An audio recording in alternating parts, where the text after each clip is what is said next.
like magic. Hello, everybody. Thanks for being here.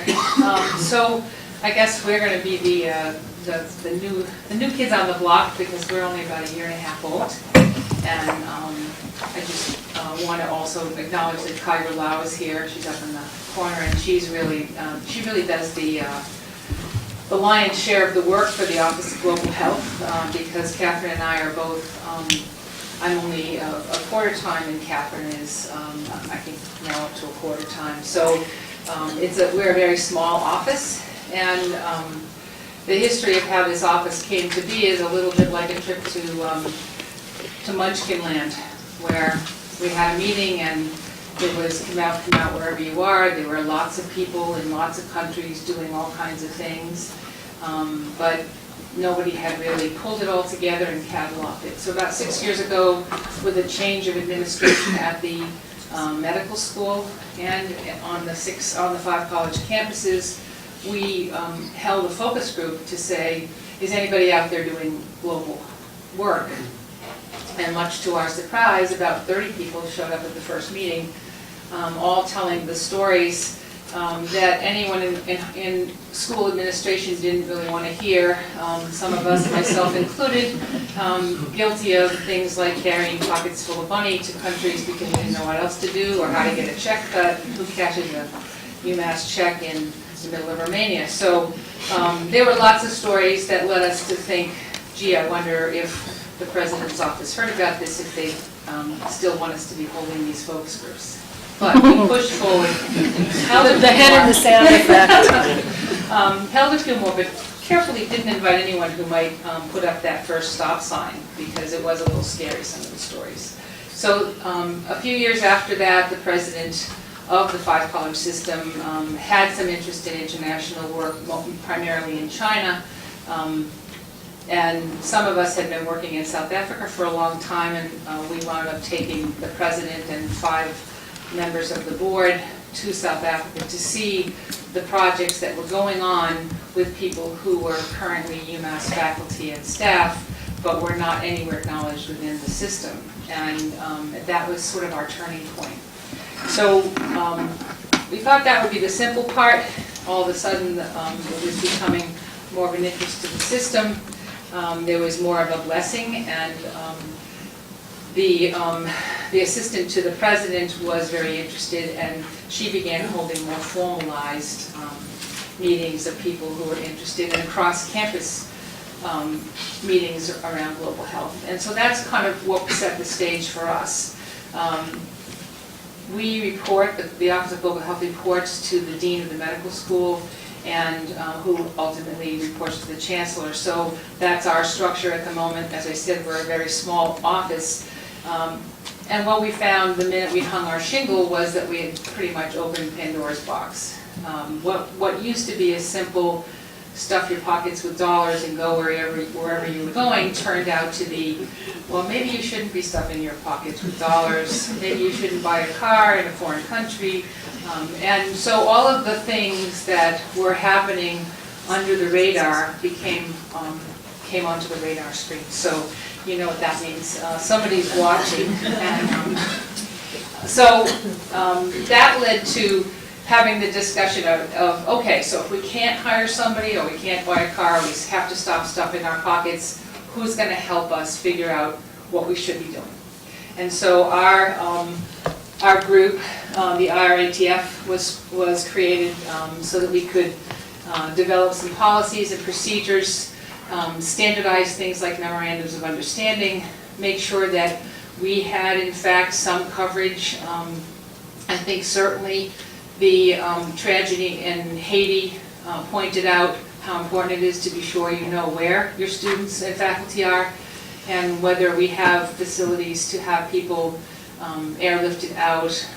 A lot of conflicts happen, and you have to really have some strategy to get out of a country that's in trouble. So this just reminded us that there were a lot of pieces that we needed to have put together so that our students and our faculty were safe, and that as a group of 5 college campuses we could sit at the table and talk about them and all be on the same page for the big things. So anything that was legal, contract, HR, we could really look at as an overall strategy. Things that were specific to the medical school and the graduate school of nursing would be mostly focused on at the medical school level. And so that's really how it began. Again, it was the bringing together of a lot of different minds. There are people who sit together in this meeting who probably would not sit together for any other reason on a normal day, because we're usually not anywhere near each other. And it's nice to actually hear what other people have on their minds. And I'll tell you a little bit about some of the newer things. I won't go over all this because it's very similar. This is just the structure of the, and the composition of the membership right now. And I'll say this is very fluid. As we find another problem, recently we realized that there's an issue of bringing laptop computers and memory sticks into countries so that are not encrypted, and so we had to get into a long discussion with our IT people and with security and with legal and with far and beyond more people than I even know to talk about what exactly we had to do. The decision that people should be taking encrypted computers and memory sticks with them meant that we moved into another whole Pandora's box of who pays for them, how do they get in, how do they get out, who does the encrypting, and of course the big question, who pays for it, at which point all of those people point to each other and ask that it get paid for out of their pot of money. So that's the kind of issue that comes on a day-to-day basis that we have to then see who's around the table, and if the right person isn't around the table, you just bring in yet another member to talk about what we can do to accomplish our goal. The challenges, of course, have been inventory. You've heard a lot about that from the previous speaker, so I won't belabor it, but I will say that one of the challenges is when we're hiring faculty from previous medical schools or nursing schools who come with their global project, where they've already been driving the car they bought with their money, or have already hired 25 staff, or have already found a way to carry $100,000 strapped to their body. These are the kinds of habits that we have to try and undo, and it's a little harder when you've got someone sitting in the room who has been doing this and feels that their effort is just the best effort and they've seen success and they're doing good, and the person who sits across from them has lived in a very confining state system, might we say, for a long time, who feels like their policies, their procedures are the right ones. And so you get the clash of the titans. And so a lot of these kind of meetings are to try and mediate so that they can each see each side of the story and come to some working decision that will allow this person to do the job that they feel so strongly about, as well as the person who wants to try and keep the system from imploding on itself. So it is a challenge sometimes. It's also a challenge to find out that someone has opened a lab and is transporting samples. Again, you have to undo that kind of thing and look at what the rules and regulations are about transporting samples.